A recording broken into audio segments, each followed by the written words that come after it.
मैं जीता हर मैदान, हुई मंजिलें आसान। मैं बढ़ूंगा, मुझे बढ़ना है आगे।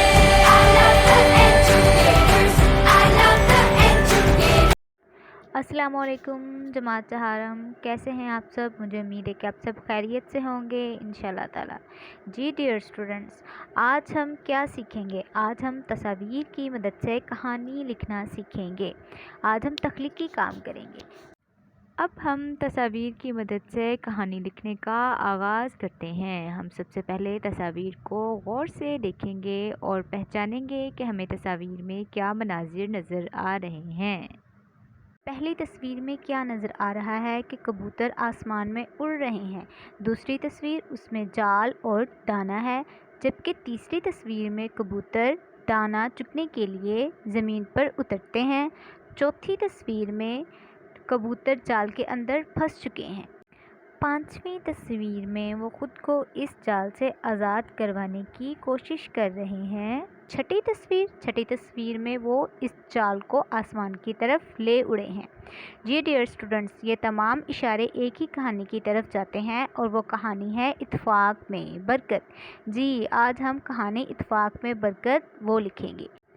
लेकिन किसी भी अच्छी कहानी को लिखने से पहले हमें कहानी लिखने के असूल मालूम होने चाहिए। तो सबसे पहले हम कहानी के असूल सीखेंगे ताकि हम एक बेहतरीन कहानी जो है वो तहरीर कर सकें। तो चले आए पहले असूल सीखते हैं।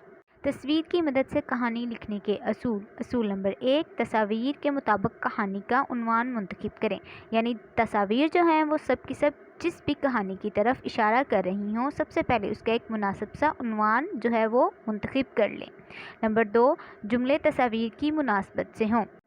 उसूल नंबर 3, जुमलों में रब्त और तसलसल हो, यानी कि जुमलों का आपस में ताल्लुक़ वाज़िह तौर पर नज़र आना चाहिए। और कहानी लिखते हुए आखिर वाला जुमला शुरू पर और शुरू वाला जुमला अगर आखिर पर लिखा जाएगा तो इनमें ताल्लुक़ ख़त्म हो जाएगा और कहानी की जो एक खूबसूरती है, उसकी जो एक कशिश है, वो भी ख़त्म हो जाएगी। इसलिए जुमलों का आपस में ताल्लुक़ जो है वो अच्छा होना चाहिए।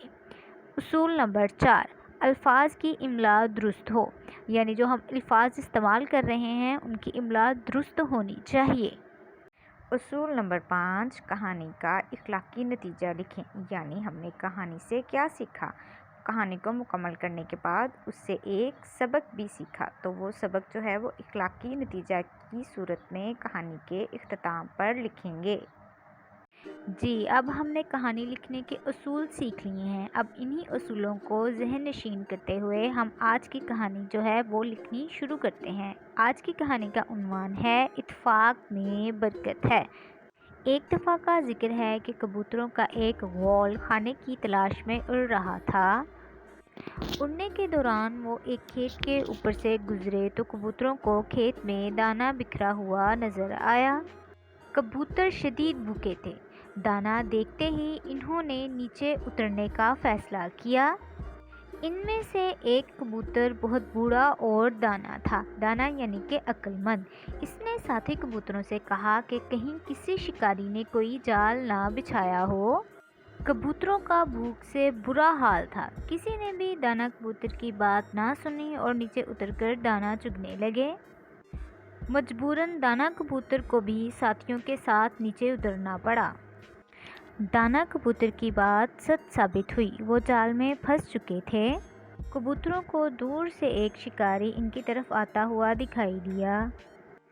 कबूतर अपने फैसले पर पछताए और दाना कबूतर से इस मसले का हल पूछने लगे। दाना कबूतर ने कहा, इस मसले का एक ही हल है, सब मिलकर फड़फड़ाओ और जाल को उड़ा ले चलो। सब ने ऐसा ही किया और मिलकर पूरी ताकत से फड़फड़ाए और शिकारी के पहुंचने से पहले ही जाल को आसमान की तरफ उड़ा ले गए। शिकारी हैरान होकर आसमान की तरफ तकने लगा यानी देखने लगा और इसने कहा कि किसी ने सच ही कहा है, इत्तेफाक में बरकत है। इस कहानी का नतीजा अखज़ होता है कि इत्तेफाक में बरकत है, यानी अगर एक कबूतर खुद को आज़ाद करने की कोशिश करता तो ऐसा मुमकिन ही ना होता। सब कबूतरों ने मिलकर एक जान बनकर जो खुद को आज़ाद करने की कोशिश की, तब ही वो कामयाब हुए। اس کا مطلب ہے کہ اگر ہم بھی مل کر کوئی کام کریں گے تو دنیا کا کوئی بھی کام ہمارے لیے ناممکن نہ ہوگا اور ہم وہ کام مکمل طور پر سر انجام دے سکتے ہیں۔